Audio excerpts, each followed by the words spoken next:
Hey everyone, and welcome to another episode of Catching Up. I'm your host, Lauren Khalil. On today's episode, we have the pleasure of catching up with the woman who truly represents the spirit of CrossFit and whose biceps we all aspire to have. We have Sam Briggs on the show today. How's it going, Sam? Hi, thank you for having me. Good. It's a little bit of a rainy day today, but I'm just chilling with the puppies here right now. Let's see them. Oh, they're both right there. They're so cuddly. They're like big bears that you have. Yeah, they'd much rather be playing outside. So when it's rainy, they just like cling to you. They're like, entertain me. Not a better way to have a rest day, I guess, than staying inside with the pups. Definitely. So the season is coming up. What are you most excited about, Sam? I just think getting excited to start. It's always the same thing. There's like so much build up to the open. It's like, okay, I'm ready. Let's just start now. And I mean, with that starting, you have some pretty big news. I'm going to let you go ahead and spill the tea if people haven't already seen what you've announced. Yeah, I mean, I think it's been rumored like since the games last year, but this will be my last competitive year. How does it feel to finally get those words out there? It's mixed emotions. This will be my 12th Open, but 13th year like being competitive in CrossFit. So it's weird to say that I won't be like trying to make it back to the games again next year. So there's definitely like sadness there, but also it's also happy as well. There's like everybody has to like come to the end of an era, and it's like, okay, my time's finally coming. Finally, the end of an era. But when we talk to these athletes who finally decide that, it's going to be their last year, they're ready to retire, how long for you was this in the thought process that this would be your official last year?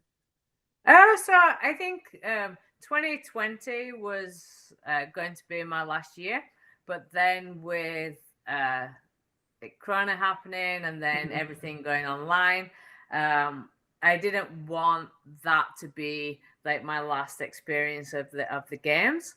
So me and my coach had already like agreed, okay, let's try it again. And then we were like, well, if I make it back in 2021, I'll be 39. Why not? Why not commit to like 2 years and make one big final push on my 40th? So we both committed to 2 more years. And your 40th birthday, I think it's coming up in March, right? Yeah, March 14th. Doing any big celebrating for that? I mean, it's during the open or during the season, but any big celebration plans? No, we'll save that for a little bit. Um, I'll definitely go out for a meal with friends, but I think it's right between that stage where the open just finishes, like I don't know, like 4 days before, but then the week after we have all being Quarterfinals. well the quarterfinals. Yeah. So why now? Is it because you wanna finish your CrossFit Games experience at the age of 40? Is that something that, was a factor once you started thinking about, "Oh, I'm almost there." Uh, I would say it's more just the older you get, the harder it is recovery wise, Mm. and just the body being able to cope with the volume still. Talking to a lot of athletes that retired like this year, they're saying that like mentally they're done, mentally they just can't like push anymore. I'd say mentally I'm still there. Like I'd love to compete for another 10 years. Wow. Uh, just unfortunately the body's not responding as I'd like it to. I mean, when you see some of these athletes that there's a nearly 20-year age gap between the youngest people that are at the games, but you're still qualifying as an individual. Do you think that that kind of speaks to the way that you've trained and been able to maintain this level of fitness for so long? Um, I suppose like a few things like kind of come into play. Um, I'd say that my strengths are the endurance side of CrossFit, and Mhm. so they do say that you peak in your endurance, especially in females, a little bit later on in life. So I suppose I kind of have that going for me. Um, as opposed to I'm not really known for my strength, and that's not really it's not really improved much in the years, and definitely that's the thing that I struggle with more so now than ever. Especially if you just pick up like a few little injuries, if I can't lift for a while, it's like these are the things that I need to be working on to be competitive, and these are the things that break my body down the most at the same time. So going into this last year before you officially retire, what are some of those things that you're going to be working out, or what's even like some of the goals that you have that you want to achieve in this final year? So this year is kind of not playing out how I would have liked it to. Had a little trouble with my knee, and we had it drained before Rogue, which helped a little bit, but still struggling with it. And had an MRI before Dubai, and um, unfortunately, it's like I basically have no meniscus left on the outside of my knee. Oh, wow. So it's kind of we're taking each week and each stage as it comes. Um, Funny enough, we decided that I was still going to do Dubai because I'd trained for Dubai, and if I'd have podiumed, I was going to retire actually after Dubai. So Oh, wow. a fourth place means you've still got me. Yes, we just slid by to have you. That's actually pretty fascinating. So, like, then once you left Dubai, did that regenerate? Like, okay, even though I'm dealing with this injury, I know that I can still be a contender this year. It's just one of those things, really. So I struggled a lot in training, but I think from years as a competitor, I was able to still perform on competition day. So Mhm. it kind of instills it in you a bit that okay, even if I'm having hard days in the gym, it'll still be worth it because I have the years of experience as a competitor that I can still kind of pull it together on the day for competition. And I'm working with a doctor out here, and we're trying something. I've had gel injected into the knee, Hmm. and we're just hoping that that kind of helps and improves the symptoms and allows me to at least get the right amount of training in so that I can like complete say a full weekend of competing for like quarterfinals, and uh, hopefully if I get through then the same for semifinals. Sure. We talked to you about a year ago about how you were going for the title of fittest 40-year-old in history. Um, What does it feel like to be one step closer to that goal upon your 40th birthday in a couple weeks? It's crazy because I really don't feel like I'm gonna be 40. It's like people say it to me and I'm like, am I really? It's like where did that time go? I mean, like I train with a 19-year-old, so I'm Yeah. reminded on a regular basis, especially when I'm playing my music, that I'm old. That's when you really know the age difference. Yeah. But then again, at the same time, like she's so mature for her age that I don't see it that I'm actually twice her age. Like she turns 20 in a few weeks, and I'm like, damn, I turned 40. I'm like, yeah. So it's pretty crazy that I'm actually gonna be turning 40, let alone still competing. I mean, when I first started CrossFit, it was just out of a love of competing. It was never to be a professional athlete. And then 13 years later, I'm still still competing. And I mean, speaking of that, you're coaching Emma McQuaid. We just watched her win Wadapalooza. What was that like for you, seeing the hard work that you guys have put in actually come to fruition? Well, I think I had the easiest part because she actually shares the same coach as me. It's a guy called James Jousey back in the UK. Mhm. He wasn't able to come out to Wadapalooza, and I know Emma well. We've trained together for years. Yeah. So I know how she works, and she's very similar to me, kind of in how she likes to feel and the atmosphere kind of going into competition. So her and James did the hard thing. The easy thing for me was just to make sure she was fed, make sure that her attitude going into workouts was relaxed. There was never any like pressure. Even when she was in first place, it was like, have you seen the leaderboard? She'd be like, yeah. I was like, you're doing good.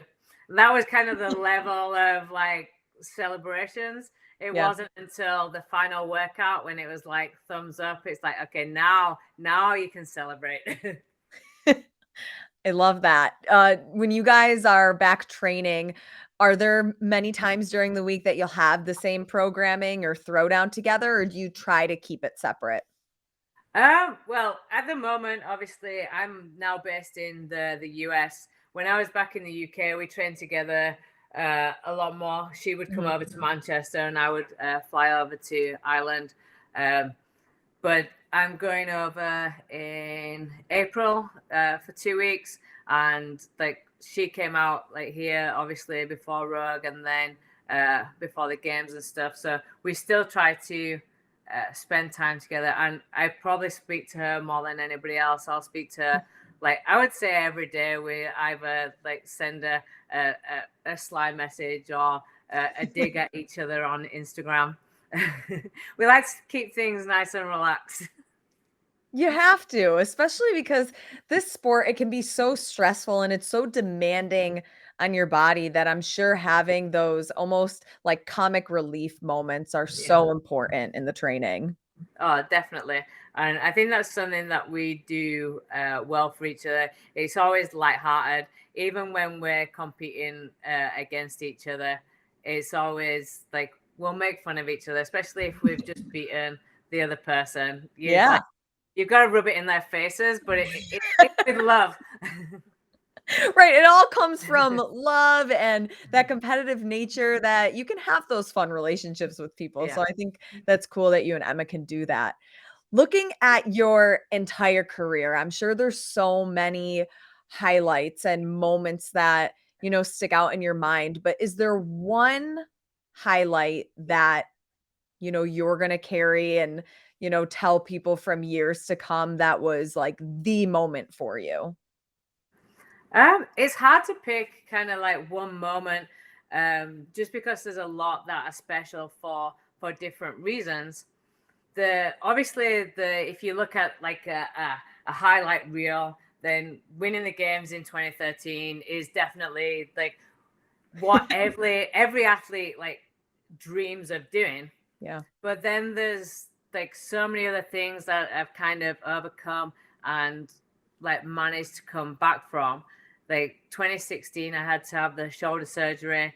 Mhm. Came back from that. 2018, like the day before elbow surgery, I did the Masters qualifiers just so I could still go to the game in 2018. But then managed to still come back to a totally changed new season in 2019 when Yeah. everybody had discounted me for like qualifying, and like I won DFC to be the first person to get back to the games. Just like little things like that when kind of like other people have already discounted you, but I've kind of like proven them wrong to still be there. I'm still there fighting. You are, and I think that is what's so exciting because really anybody that has, followed CrossFit for, more than a couple of years, everybody knows who Sam Briggs is because you've been around what feels like the entire time, and there's almost like this nostalgia of seeing you at the CrossFit Games and watching you compete. So having this be your last year, I mean, for you, I'm sure, like you said, so many emotions, but also the fan base is probably feeling a lot of emotions with this announcement. It's really nice to like hear things like that, because I think sometimes you kind of forget about like how you impact others. You kind of, especially in the run up to competitions, you go into a bubble. You're just doing your training every day, and it's nice to hear that you will be missed at the end of it. How do you feel that the sport of CrossFit has changed from the moment that you started up until now, besides the fact that people are just getting way crazy more fit as we progress through the years? Are there any other things with the sport that you have really seen change? It's definitely like grown into more of a professional sport, and I think it's still in its infancy. I think it's still gonna grow over the next few years, and I think one of the biggest things that we're seeing now that the teenagers are coming through, they're coming through as professional athletes. A lot of us that were there at the, I'd say the beginning, as in like the first time it was at like the StubHub Center, the first time it became more of a professional sport, we all still worked. I was working full time as a firefighter. And then 2012, I opened up my own affiliate. So I was working full time as a firefighter, coaching, and then training to try and be the fittest on earth. So like I suppose the level that we could be as athletes were kind of capped by everything else we were doing, and also because the sport was so new, we didn't know really what to do with training and what we should be training, how we should be periodizing and stuff like that. And a lot of these things now, you have these awesome training camps and these training groups Yeah. where it's been trial and errored in the last 10 years on all as athletes, and they're like, okay, we know not to do this, we know to do this. And it's like these teenagers coming through have the best of everything that's kind of like been built over the last 10 years. So their level as competitors, I think, is going to jump another level, and we're going to see some. I mean, we're already starting to see some phenomenal like results coming through from the teenagers. So I think over the next couple of years, we're going to see some exciting games for sure. What is one thing that you did super early on in your training that now you look back and think, man, that was not smart, or that just didn't work, or what was I thinking? Are there any like training habits or something? Yeah, I think a lot of the old school athletes will agree. Like, it was definitely a stage of more is better. And it was like, I have to be doing this, and this, and everything had to be at 100% effort. There was no like easy days, or no like just like working skill days. It was like 100% running to a wall every day. And it's like, you look back now and you're like, oh, were we wrong? But somehow you've managed to like weave through it. You're still competing in the competition. When you say that you're retiring, I want to just like clarify exactly what that means. Can we expect you to potentially go team or back in the masters category? What are your thoughts? Definitely no team. Um, I'm not saying no to masters, but it's not going to be the concentration, and it's definitely not going to be the focus. Kind of like after finishing this year. So you're retiring, and if you happen to qualify as a masters athlete in the future, you'll go, but it's not like an active goal. Yes. I'm still going to do CrossFit. I'm still going to stay fit. I love it. I can't imagine like not doing it. But things are going to definitely look a lot different. Mm. If say in 3-4 years time, I do the open and still like manage to qualify, then I'm not against going as a master. I'm just saying that I definitely won't be focusing on trying to turn my career into being a master's athlete. Okay, got it. What are some of the plans that you have once you step away from having the goal to qualify for the games? Well, I've already started studying. I'm going back to the fire academy. Oh So, my gosh, congratulations. When did all of that start? so it'd been in the back of my mind for a little while, and then I'd been thinking, I'm like, well, I don't even know if I could get back into the fire service at my age, and X, Y, and Z, and all these like excuses were there, and I was like, well, why don't I actually find out? And yeah, um, hopefully, as long as all my application goes through and is all good, the 15th of August, I'm back as a recruit firefighter. Wow. So your career and even life has truly come full circle. Yeah. I don't think really many people can say that. No, well, I always loved being a firefighter, and if it hadn't have been for CrossFit, then I definitely could see myself still doing it now. And it was probably, I don't know, maybe 6 months ago. I was coming home from the gym and I witnessed a car crash. And like I pulled over, I was the first out. I got into the car, I made sure the woman was stabilized, made sure that there was like everything was okay. And it was that kind of that it came back in second nature, that it was like once I retired from competing, it was like I couldn't see myself doing anything else. So it was just kind of that natural progression that I went go back to my first passion kind of thing. Things are certainly just falling into place for you. Did you ever see your life, turning into what it's become?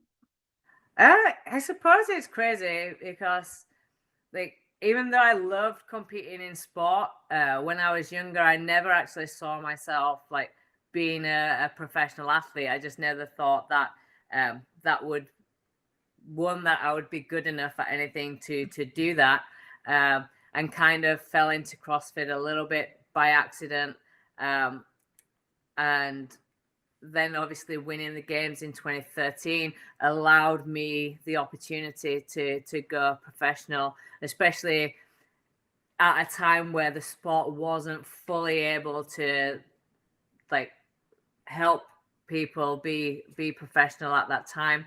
um, so that was a hard decision then, to resign from the fire service and actually pursue being a CrossFit athlete. Um, so it kind of made sense that, okay, there's a hard decision now to retire from being a CrossFit athlete. So let's go back to what I loved before I loved doing this. Incredible. What is your goal for the CrossFit season this year? I would definitely love to make it back to the games, but there's a lot of things that kind of need to fall into place to make that happen. I think things are definitely getting back on track. The knee's feeling a lot better, and I've had 3 weeks. We started like a ramp up before the open, and I've actually had 3 good weeks of actually getting some training volume in, which is definitely good before the open starts. And so we'll just see like how much that progresses in the next 4 weeks for the quarterfinals. Hopefully, I'm able to pull it out of the bag and get through quarterfinals. And even if I didn't make it to the games, it would be pretty awesome. One of the semifinals for us is in London. So even if my last competition was kind of back on UK ground, that'd Yeah. a pretty awesome kind of like end to the career. Sam Briggs, thank you so much for catching up with us. Congratulations on such an incredible year. As a fan, I'm going to miss seeing you on the competition floor. And I know that hundreds of thousands of people feel the same way, but we really look forward to seeing what you do in this last year, trying to get back to the CrossFit Games. No, thank you. And thank you for talking to me about it.